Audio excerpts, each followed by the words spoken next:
keep it on the level, keep it on the level. I'm climbing up the.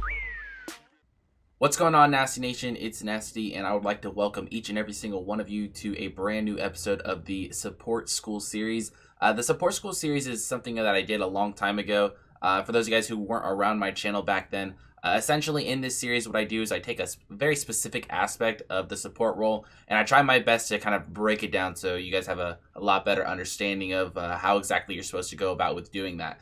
In this video, we are going to be focusing on how to peel for your ADC. In this situation, we're going to be looking at how to peel for your ADC in the lane phase, but this is something that you can kind of apply to the entire game. Right here, I have paused a very specific situation that I had in a game I was playing the other day. It's me and Vayne versus Kai'Sa Thresh. They have an enemy Rek'Sai in the jungle, and as you can see here in the top left corner of the screen, he is coming down to gank us at the moment. So I want to play this kind of slowly. I'm going to put it at half speed. I'm going to show you guys what's going on right now. Okay, so Rek'Sai is coming in. As a support, your main goal is to keep your ADC alive at all costs. Obviously, you'd like to keep yourself alive as well if possible. Sometimes, though, that's just not the case. As soon as this gank started to take place, there's a very easy way for me to escape. I could have very easily just looked at my Vayne, used my jump to her, and then used my W out. I'm out of there very easily. I also have my ult still up if I need bonus movement speed. There's really no doubt that I could have gotten out here. However, if I go out, let's say Rek'Sai has his flash up, maybe we weren't paying attention and Rek'Sai has his flash up, or we don't know Rek'Sai has his flash up, he can come in, he can knock up my Vayne here, flash knock up, maybe Thresh is able to get in range for Flay, maybe he's able to land a hook on Vayne. If I leave Vayne here, she's going to die pretty much, right? There's a lot of different scenarios in which Vayne dies here. Instead, my thought process is, let's get Vayne out first. Let's see if I can survive second, right? Those are the two priorities. First priority, make sure your ADC survives. Second priority, maybe you survive. So as soon as this Rek'Sai tunnels in here, I start at my ulti. My goal here, as you see, is going to be to charm here and charm Kai'Sa. My thought process here was to charm these two people so that they can't go on my ADC. Then I was going to W to the Thresh to knock him up and also charm him, and then dash out to my ADC. Luckily, we have some kind of lucky synergy here. Vayne actually tumbles or condemns the Thresh into me. So instead of having to waste my W on Thresh, I have the luxury of just charming through him right here as well. Now I have 3 people charmed, I have movement speed, and because I went on the enemy instead of just going out, now my Vayne has all this room. She can decide to just run away at this point, or she can decide to maybe turn and fight. I was able to buy a lot of time for her. Now I still, because I have the luxury now of being Rakan and having mobility still, I have my E, I dash out here, and I also have my W after that.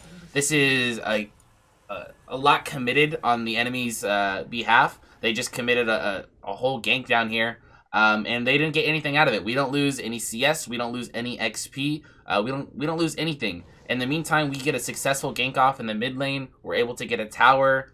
So overall, we get a lot here, they get nothing, all because I was able to peel efficiently. So if you guys are going to take anything away from this video, what I want you guys to know is, again, just remember, main priority is going to be peeling for your ADC. Second priority is going to be trying to get out afterwards. And sometimes you're not able to do that. Let's say I'm playing someone like Braum here. Braum, of course, doesn't have as much mobility. In a situation like that, I might just have to kind of tank things. Maybe throw out my Q, maybe throw out my ulti, try to jump back to my ADC and shield. Maybe I don't get out, though, because I could get hooked or something. But again, those are kind of the main things to be focusing on here. Another thing that I do want to point out when it comes to peeling, we didn't get to see it in this clip that I showed, but something that I want you guys to keep in mind as well when it comes to peeling, I'll give you guys an example here. Let's say that this wasn't a gank attempt. Let's say this was just a 2v2, and Thresh hooks my Vayne and then uses the second half of the hook, goes on my Vayne, autos, and uses his E and whatnot. A lot of support players, what they'll do in a situation like that is go on to the enemy Thresh, because it appears that the Thresh is the immediate threat, because the Thresh is the one that is on your ADC. However, supports don't really pack a lot of damage a lot of the times, especially engaged supports. You know, people like Thresh, people like Alistar, people like Leona, they can get onto your ADC, but they don't have a lot of threat. Instead, in a situation like that, what you want to do is go onto the enemy ADC, try to CC them up, and you know, try to buy your ADC some time. Essentially, you guys will just be trading. The Thresh will be going on my Vayne in that example, and I'd be going on the Kai'Sa, and the ADCs aren't going to be attacking each other at all, which is fine. That should go even. So yeah, overall, I hope I was able to help you guys out with getting a better understanding of how to peel for your ADC. Again, this specific example looked at a gank and in the lane phase, but this is all kind of stuff that can be applied to any point in the game. I hope you guys were able to enjoy this one. If you were, be sure to leave a like on the video and be sure to subscribe to the channel if you have not done so already. Also, be sure to leave me some comments down below, letting me know what kind of other things you'd like for me to kind of elaborate on.